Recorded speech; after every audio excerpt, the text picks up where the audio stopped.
Hello बच्चों, good morning to all of you and once again welcome back in the video lectures of Defense Services Academy Shahpur. तो बच्चों जैसे हमने fundamental physics की study कर रहे हैं, जो बेसिक कॉन्सेप्ट है हमारे 8, 9, 10 के, जो हमें 11th एंड 12th में बार बार यूज आने वाले, और इन्हीं कॉन्सेप्ट के बेस पे हम एनडीए जेईई के एग्जाम को क्रैक करेंगे। तो जब तक कि हमारे कॉन्सेप्ट क्लियर नहीं होंगे तब तक कि हम उन एग्जाम के लिए प्रिपेयर नहीं हो सकते। तो जैसे हमने पहले ही वीडियो लेक्चर्स में आपको बताया था कि फिजिक्स की क्या अहमियत है हमारे एनडीए और जेईई के एग्जाम में। तो होप करता हूँ आप सभी लोग रेगुलरली वीडियो लेक्चर्स देख रहे होंगे और घरों के बाहर निकलना नहीं है। जैसे कि आप सभी को पता है, आप समझदार हो, घर में रहकर ही सभी चीज़ें प्रॉपरली आपको मैनेज करना है ताकि आपका जो लक्ष्य है, आपका जो ड्रीम है वो सक्सेस होना चाहिए। सिर्फ सपने देखने से काम नहीं चलने वाला, सपने को पूरा करने के लिए आपको उसके ऊपर वर्क करना पड़ेगा। तो जैसे हमने फर्स्ट वीडियो लेक्चर में मोशन क्या होता है, रेस्ट क्या होता है, डिफरेंट टाइप्स ऑफ मोशंस पढ़े थे। बेसिक जो होते 1 dimensional motion, 2 dimensional motion, 3 dimensional motion. अब ये जो 1 डायमेंशनल, 2 डायमेंशनल, 3 डायमेंशनल मोशंस पढ़े हैं, उसके जो मतलब एग्जाम्पल्स है, linear motion is example of 1 dimensional motion, circular motion और projectile motion is an example of 2 dimensional motion, है ना। 3 डायमेंशनल मोशन के एग्जाम्पल भी बताए थे हमने। Motion of a aeroplane in a free space, मतलब एयर में एरोप्लेन या बर्ड्स या गैस मॉलिक्यूल जो एयर में मोशन करते हैं, these are the examples of 3 dimensional motion. अब इन सब मोशन की हम स्टेप बाय स्टेप 11th और 12th में स्टडी करने वाले हैं। उसके बाद हमने डिस्टेंस क्या होता है, डिस्प्लेसमेंट क्या होता है, how they are different with each other and how they are similar with each other, है ना। दोनों के यूनिट सेम थे, बट एक स्केलर क्वांटिटी है, दूसरी वेक्टर। अब स्केलर क्या होती है, वेक्टर क्या होती है, ये भी हमने प्रीवियस वीडियो लेक्चर में आपको अच्छे से समझा दिया है और होप करता हूँ कि आपने वो कॉन्सेप्ट आपके दिमाग में बैठ गया होगा। तो स्केलर क्वांटिटी किसे कहते हैं बच्चों? ऐसी फिजिकल क्वांटिटी जिसको मेजरमेंट करने के लिए सिर्फ और सिर्फ मैग्नीट्यूड की जरूरत होती है। और मैग्नीट्यूड मतलब क्या? Number and its unit. But some of the physical quantity need magnitude as well as direction to explain it completely. जैसे फोर्स हो गया, डिस्प्लेसमेंट हो गया, वेलोसिटी हो गया, acceleration, these are the example of क्या? Vectors. So previous video lecture में हमने स्केलर क्वांटिटी की स्टडी की थी। स्पीड याद आ रहा है ना? स्पीड क्या होती है? जब भी हमें स्पीड कैलकुलेट करना है तो हमें कितना डिस्टेंस कितने टाइम में कवर हुआ, ये दोनों चीजें पता होना चाहिए। फिर हम स्पीड के वेरियस टाइप पढ़े थे। यूनिफॉर्म स्पीड, अगर with respect to time in equal interval of time, अगर हम इक्वल डिस्टेंस कवर करते हैं तो हमारी स्पीड थी यूनिफॉर्म। अगर हम इक्वल इंटरवल ऑफ टाइम में अनइक्वल डिस्टेंसेस कवर करते तो हम उसको क्या कहा था हमने? Non uniform speed. फिर उसके बाद एवरेज स्पीड क्या होती है, ये भी स्टडी किए थे। एवरेज निकालते वक्त हमें क्या करना पड़ेगा? जब भी कोई ऑब्जेक्ट नॉन यूनिफॉर्म स्पीड से घूम रहा है, मोशन कर रहा है, तो ऐसे वक्त हमें एवरेज निकालना होता है। तो क्या करते हैं हम? Total distance cover divided by total time taken. And the last concept पढ़े थे हमने इंस्टेंटेनियस स्पीड। क्या होता था इंस्टेंटेनियस स्पीड? यानी किसी पर during the journey, during the motion, non uniform motion, in a particular time instant, whatever the speed, that speed is called as instantaneous speed। बराबर है? किसी पर्टिकुलर टाइम इंस्टेंट पे हमने जो भी वैल्यू दिखेंगी हमें स्पीड की, उस स्पीड को उस पर्टिकुलर इंस्टेंट की स्पीड होती है और उसी को हमने कहा था इंस्टेंटेनियस स्पीड। अब स्पीड के बाद हमें पढ़ना है, ये भी चीजें हमने डिस्कस किए थे प्रीवियस वीडियो लेक्चर में, कि ग्राफिकली हम कैसे रिप्रेजेंट करेंगे कौन सा मोशन है। तो कोई ऑब्जेक्ट स्टेशनरी है तो इस तरह से ग्राफ बनेगा, कोई जो भी बॉडी है वो यूनिफॉर्म स्पीड से मोशन कर रही है तो उसका जो ग्राफ बनेगा वो लीनियर रहेगा इस तरह से, और कोई बॉडी जो नॉन यूनिफॉर्म स्पीड से मोशन कर रही है तो उसका ग्राफ इस तरह से रहेगा, है ना। तो आज हमें पढ़ना है बच्चों स्पीड का ही दूसरा भाई बोलेंगे। जैसे डिस्टेंस और डिस्प्लेसमेंट पढ़े थे, उसी तरह स्पीड और वेलोसिटी, इनमें ही मिलता जुलता वैसी रिलेशन है। तो जैसे हम स्पीड में क्या बोला था, rate of change of displacement यानी होता है वेलोसिटी, और स्पीड में हमने क्या बोला था, rate of change of distance, मतलब कितने डिस्टेंस, कितना टाइम में कितना डिस्टेंस कवर होता है उसको हमने क्या कहा था, स्पीड। और वेलोसिटी मतलब होगा कितने टाइम में कितना डिस्प्लेसमेंट करते, मतलब वेलोसिटी किसके ऊपर डिपेंड है, डिस्प्लेसमेंट, जो एक खुद वेक्टर क्वांटिटी है, इसीलिए वेलोसिटी को भी हमें वेक्टर क्वांटिटी ही बोलते हैं, because velocity has magnitude as well as direction. So क्या बोला है, the time rate of change of displacement of a particle is called as velocity. Rate of change of displacement बोले तो भी हम सिंपली उसको क्या बोल सकते हैं, वेलोसिटी।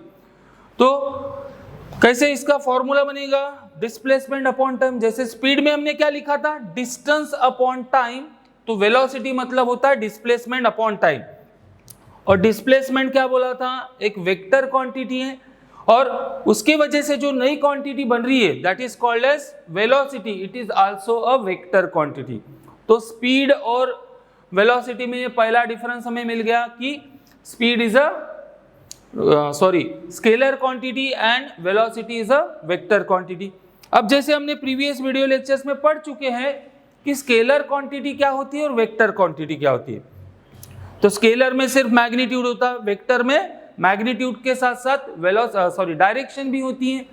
तो वेलोसिटी भी एक वेक्टर क्वांटिटी है बोला, मतलब इसके पास मैग्नीट्यूड के साथ साथ डायरेक्शन भी होगी। तो चलिए आगे डिस्कस करते हैं हम one by one important note इस वेलोसिटी के बारे में। सबसे पहला क्या लिखा है, velocity is a vector quantity because it depends on magnitude as well as direction. After that, direction of velocity is the same as the direction of displacement of the body. इसका मतलब क्या है, हम जिस डायरेक्शन में displacement कर रहे हैं, जैसे मुझे ए से कोई पॉइंट है हमारा ए, इस ए पॉइंट से बी पॉइंट तक के हमें डिस्प्लेसमेंट करना है, तो हमने इस डायरेक्शन में अगर डिस्प्लेसमेंट कर रहे हैं तो हमारे वेलोसिटी की भी डायरेक्शन सेम वही रहेगी। समझ में आ रहा है। अगर डिस्प्लेसमेंट हम बी से ए की तरफ कर रहे हैं तो अगर डिस्प्लेसमेंट की डायरेक्शन बी से ए रहेगी तो velocity also has the same direction that is from B to A. तो वही कहा है हमारे सेकेंड पॉइंट में, डायरेक्शन ऑफ जो वेलोसिटी होती है is the same as the direction of displacement of the body. Now the next जो टर्म है हमारी about the velocity, that is velocity can either be positive, zero और negative. देखो यही चीज हमने स्पीड के बारे में भी ऐसा एक पॉइंट डिस्कस किया था कि speed can be either positive और जीरो बट नेवर निगेटिव, ऐसा बोला था। क्यों? बिकॉज स्पीड के पास डायरेक्शन ही नहीं होती है। तो मैंने कई बार आपको बोल चुका हूं कि हमारे फिजिक्स में प्लस माइनस साइन सिर्फ और सिर्फ डायरेक्शन को रिप्रेजेंट करने के लिए होती है, और जो हमारी स्पीड होती है एक स्केलर क्वांटिटी होने की वजह से उसके पास कोई भी डायरेक्शन नहीं होती, तो उसका मैग्नीट्यूड ही रहेगा। एक तो उसका मैग्नीट्यूड मतलब पॉजिटिव वैल्यू रहेगी या तो फिर वो जीरो रहेगा। बट वेलोसिटी के पास क्या है, मैग्नीट्यूड भी है, डायरेक्शन भी है। तो हम किसी पर्टिकुलर डायरेक्शन में जो वेलोसिटी उसको पॉजिटिव अगर कंसीडर कर रहे, जैसे अभी मैंने आपको एग्जांपल में बताया था ए से बी जाते वक्त मैंने वेलोसिटी की डायरेक्शन को पॉजिटिव कंसीडर किया, तो जब हम बी से ए की तरफ आएंगे तो उसी वेलोसिटी की डायरेक्शन को हमें निगेटिव कंसीडर करना पड़ेगा because they are opposite in direction. So velocity can be positive, can be negative, और जीरो तो हो सकती है, जब मोशन ही नहीं होगा तो जीरो भी हो सकती है। So velocity can be either positive, zero और negative. Now next an important term, ये आपके क्लास 11 12th में काम आने वाली बहुत ही इंपॉर्टेंट चीज है, दैट इज पॉइंट नंबर 4। क्या बोला है, velocity can be changed in two ways. क्यों ऐसा बोला है? क्योंकि वेलोसिटी के पास दो चीजें होती है। क्या बोला है 4th पॉइंट में, जो वेलोसिटी है वो दो वे से चेंज कर सकते हैं। क्यों? क्योंकि velocity is a vector quantity, has a magnitude as well as direction.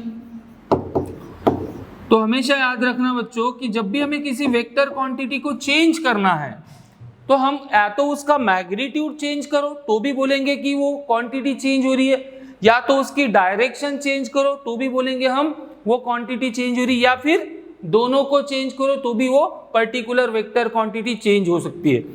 तो इसीलिए वेक्टर क्वांटिटी वेलोसिटी हमारी वेक्टर क्वांटिटी होने की वजह से उसके पास मैग्नीट्यूड और डायरेक्शन है, और अगर हमें इस वेलोसिटी को चेंज करना है तो हम दो वे से चेंज कर सकते हैं, either by changing its magnitude और बाय चेंजिंग इट्स डायरेक्शन। तो देखिए क्या बोला है, velocity can be change in two ways, number one by changing the speed of the body. अब देखो मैंने क्या बोला, वेलोसिटी के पास मैग्नीट्यूड भी होता है, डायरेक्शन भी होती है। तो मैग्नीट्यूड ऑफ वेलोसिटी मतलब क्या, स्पीड। देखो ये रिलेशन आपको यहां से समझ में आना चाहिए। स्पीड मतलब क्या हो रहा था, डिस्टेंस अपॉन टाइम, मतलब जिसके पास सिर्फ और सिर्फ मैग्नीट्यूड रहेगा इसलिए उसको स्केलर क्वांटिटी बोले थे। तो वेलोसिटी के पास क्या है, स्पीड भी है, डायरेक्शन भी है। तो वेलोसिटी का जो मैग्नीट्यूड रहेगा बच्चों उसको क्या कहेंगे हम, स्पीड। ठीक है, ये बात और अच्छे से दिमाग में डाल दीजिए, magnitude of the velocity is nothing but speed, और उसके पास डायरेक्शन भी होती है। इसीलिए बोला गया है कि by changing the speed of the body और by keeping the speed constant, speed को कांस्टेंट रखो but by changing the direction. तो इस तरह से हम वेलोसिटी को दो वे से चेंज कर सकते हैं। अब इसी के रिलेटेड क्लास 12 का जो फर्स्ट चैप्टर है बच्चों, रोटेशनल डायनामिक्स, जहां पे हम circular motion as well as rotational motion की स्टडी करते, तो ये कॉन्सेप्ट अगर आपको याद रहा तो वहां का क्वेश्चन अभी आप कर सकते हो। एग्जाम में क्वेश्चन आता है उससे रिलेटेड, एनडीए एग्जाम में, जेईई एग्जाम पे ऊपर भी क्वेश्चंस बनते हैं कि जो हमारा सर्कुलर मोशन होता है हम उसको एक्सेलरेटेड मोशन क्यों बोलते हैं। सबसे पहली चीज, एक्सेलरेशन मतलब सबको पता ही होगी, जब भी वेलोसिटी की डायरेक्शन वेलोसिटी जब भी चेंज होती है विथ रिस्पेक्ट टू टाइम तो हम बोलते हैं बॉडी क्या हो रही है, एक्सेलरेट हो रही है। समझ में आ रहा है, rate of change of displacement मतलब वेलोसिटी, और rate of change of velocity मतलब एक्सेलरेशन। तो एक्सेलरेशन वगैरह ये सब चीजें हम पढ़ने वाले आगे। तो मुझे ये जो पॉइंट है इससे रिलेटेड देखिए क्या क्वेश्चन बनता है। जब भी बॉडी सर्कुलर मोशन करती होती है, क्या बोल रहा हूं ध्यान से सुनिए, जब भी बॉडी सर्कुलर मोशन का मतलब motion of a body along the circumference of circle. क्या बोल रहा हूं ध्यान से सुनिए, कोई भी बॉडी किसी सर्क्यूम्फरेंस के अलोंग अगर मोशन कर रही है तो हम उस मोशन को क्या बोलने वाले हैं, सर्कुलर मोशन। तो देखिए जब भी बॉडी सर्कुलर मोशन करती है तो अभी से मैं आपको एक चीज बता रहा हूं, उसकी जो डायरेक्शन होती है, उसकी जो वेलोसिटी होती है उसकी डायरेक्शन हमेशा क्या होती है, tangential to the position of particle. अगर पार्टिकल हमारा इस पोजीशन पे है तो उसकी वेलोसिटी की डायरेक्शन इधर होगी, अगर पार्टिकल हमारा इस पोजीशन में है तो वेलोसिटी की डायरेक्शन इधर होगी। समझ में आ रहा है क्या, कैसी डायरेक्शन दिख रही है, जहां पर भी पार्टिकल रहेगा उसके पोजीशन को टेंजेंशियल, अगर पार्टिकल यहां पहुंच गया तो उसकी वेलोसिटी की डायरेक्शन इस तरह से हो जाएगी। ठीक है, सो जब हम सर्कुलर मोशन करते हैं तो चाहे वो यूनिफॉर्म रहे या नॉन यूनिफॉर्म, यूनिफॉर्म मतलब अगर हम कांस्टेंट स्पीड से मूव कर रहे हैं तो हम ऐसे मोशन को क्या बोलेंगे, यूनिफॉर्म मोशन, और जब हमारी स्पीड वैरी हो रही है तो हम उसको बोलेंगे नॉन यूनिफॉर्म सर्कुलर मोशन।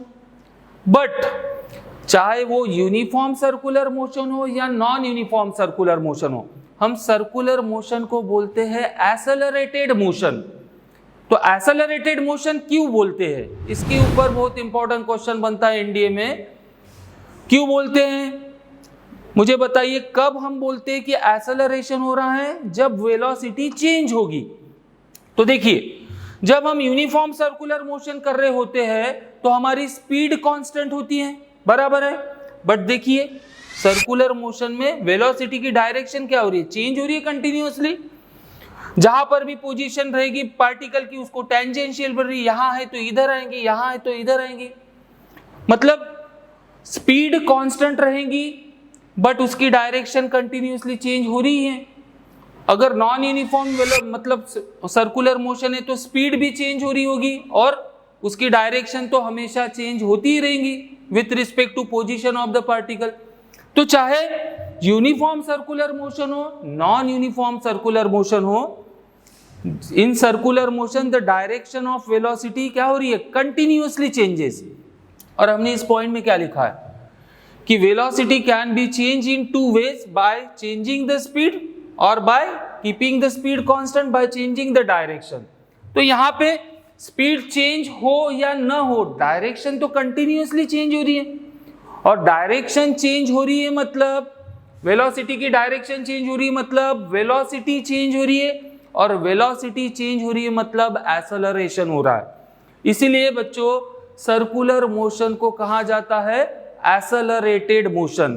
ध्यान रहेगा, ये चीज अपने कॉपी में नोट डाउन कर लेना कि सर्कुलर मोशन के वक्त वेलोसिटी की डायरेक्शन कंटिन्यूअसली चेंज होती है और इसीलिए वहां पे वेलोसिटी चेंज हो रही है, और वेलोसिटी अगर चेंज हो रही है तो वहां पर एक्सेलरेशन हो रहा है। That's why circular motion is called as accelerated motion. तो अभी से आपके क्लास 11th और 12th के कॉन्सेप्ट बिल्डअप होना जरूरी है, तो इसीलिए हमने ये सब चीजें डिस्कस करे। 8, 9, 10 में पढ़ चुके, बट इसका रिलेशन कैसे हमें 11, 12 में काम आने वाला, यही चीजें हमें करना है। नाउ नेक्स्ट 5th जो पॉइंट है about the units of the velocity. तो जैसे हमने बोला था कि डिस्टेंस और डिस्प्लेसमेंट दोनों के यूनिट सेम थे, उसी तरह बच्चों स्पीड और वेलोसिटी दोनों के यूनिट सेम होते। तो in different system of units, जैसे देखे हमने इन सीजीएस सिस्टम की बात करें तो सेंटीमीटर पर सेकेंड हमने पढ़ चुके स्पीड में भी। अगर हम एसआई सिस्टम ऑफ यूनिट्स की बात करें तो मीटर पर सेकेंड। अगर हम इन प्रैक्टिकल लाइफ जहां पर हम लॉन्ग जर्नी कर रहे, लॉन्ग डिस्टेंसेस को मेजर कर रहे, तो ऐसे वक्त हम क्या करते, किलोमीटर पर आवर में मेजर करते हैं। बट एक चीज याद रखना बच्चों, जब न्यूमेरिकल सॉल्व करते हैं हम तो कुछ चीजें हमें ऐसा यूनिट में दी रहती है, और जैसे हमें स्पीड हो गई, वेलोसिटी हो गई, वो किलोमीटर पर आवर में दी रहती। तो कैलकुलेशन करते वक्त जो सभी मतलब हमारा गिवन डेटा है वो किस में होना चाहिए, एक पर्टिकुलर सिस्टम ऑफ यूनिट्स में होना चाहिए। या तो पूरा एसआई में होना, या तो पूरा सीजीएस में होना। एक एसआई में, एक सीजीएस में है, एक कोई दूसरे सिस्टम में, ऐसा नहीं चलता है। तो जब भी हमें कैलकुलेशन वर्क करते वक्त स्पीड या वेलोसिटी की वैल्यू किलोमीटर पर आवर में दी रहेंगी तो हम उसको मीटर पर सेकेंड में कन्वर्ट कर सकते हैं, और कभी कभी हमें मीटर पर सेकेंड को किलोमीटर पर आवर में करना है तो उसमें भी कन्वर्ट कर सकते हैं। तो आपने 9th 10th में ऑलरेडी ये कन्वर्शन फैक्टर पढ़ा है, कुछ बच्चों को याद होगा, किसी को नहीं होगा। तो ध्यान रखिए, जब भी हमें मीटर पर सेकेंड से किलोमीटर पर आवर में करना है तो 18/5 से मल्टीप्लाई कर दो उस वैल्यू को, we will get the answer in kilometre per hour. And if you want to convert 1 kilometre per hour, मतलब किलोमीटर पर आवर को अगर मुझे मीटर पर सेकेंड में कन्वर्ट करना है तो जो भी वैल्यू गिवन रहेंगी किलोमीटर पर आवर, उसको 5/18 से मल्टीप्लाई कर दीजिए, आपका आंसर आएगा मीटर पर सेकेंड। तो this is the important conversion, यह आपको कॉपी में नोट डाउन करके रखना है।